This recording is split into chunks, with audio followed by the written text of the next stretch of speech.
रिश्ते की ये धारणा, पवित्रता, सभी ने ये धारणा अपनाई ही है और इसको बहुत स्ट्रॉन्ग करेंगे। पवित्रता में परम सुख है। पवित्र आत्माएं ही बाबा को बहुत आकर्षित करती हैं। बाबा के शब्दों में, जो आत्मा जितनी पवित्र है, जितनी योगयुक्त है, वो उतनी ही बाबा की बहुत सहयोगी है। भगवान के कार्यों में सबसे बड़ी मदद पवित्रता की ही है।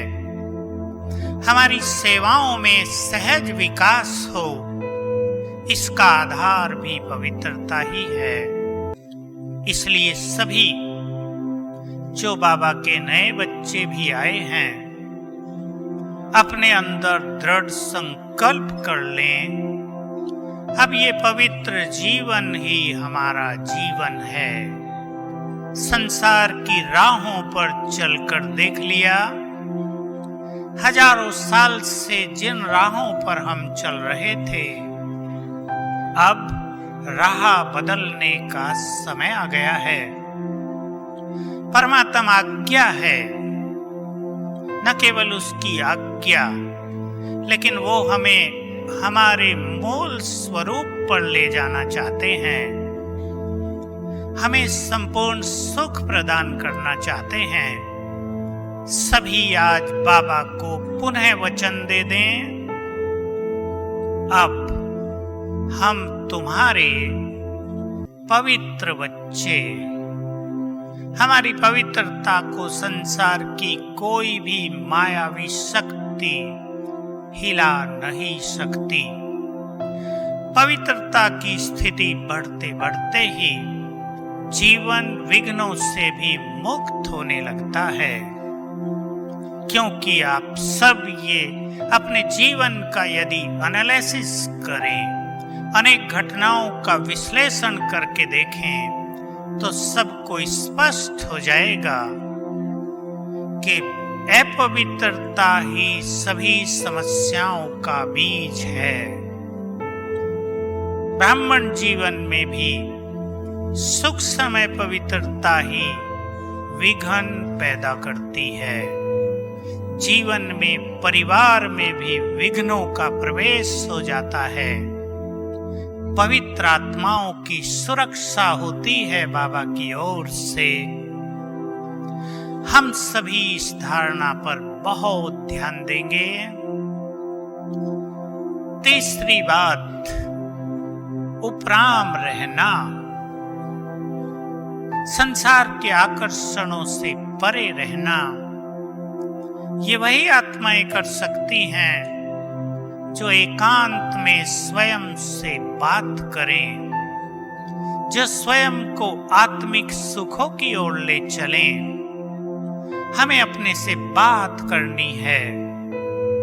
इस समय इस एक रहस्य को भी ख्याल में रखना है कि आत्मा विशेष रूप से संगम युग पर सांसारिक प्राप्तियों से संतुष्ट नहीं हो सकती। आत्मा केवल आत्मिक सुखों में ही तृप्त होगी। हम यदि संसार की तृष्णाओं के पीछे भागते रहेंगे, तो हम कभी भी तृप्त नहीं हो पाएंगे। इसलिए बाबा की ये बात याद रखते हुए, जो बात साकार मुरलियों में हम सुनते ही रहते हैं, अपने से बात किया करें।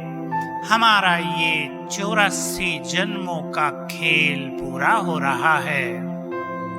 अब मुझे सब कुछ छोड़कर वापिस जाना है।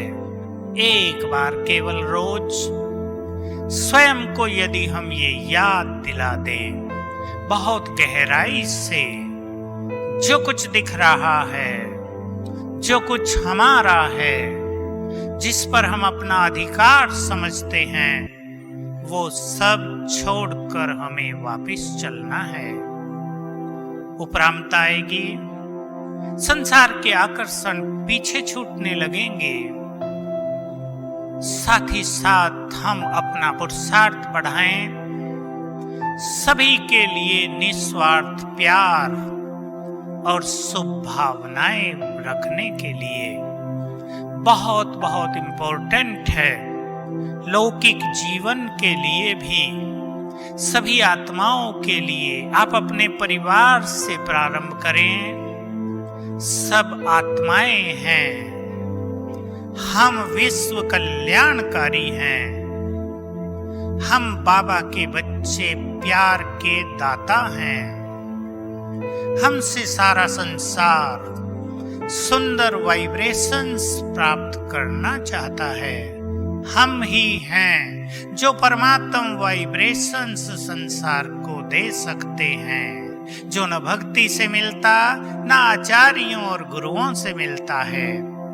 हम दाता बन जाएं और सभी आत्माओं के लिए निस्वार्थ प्यार, सच्चे दिल की दुआएं अपने अंदर क्रिएट करें।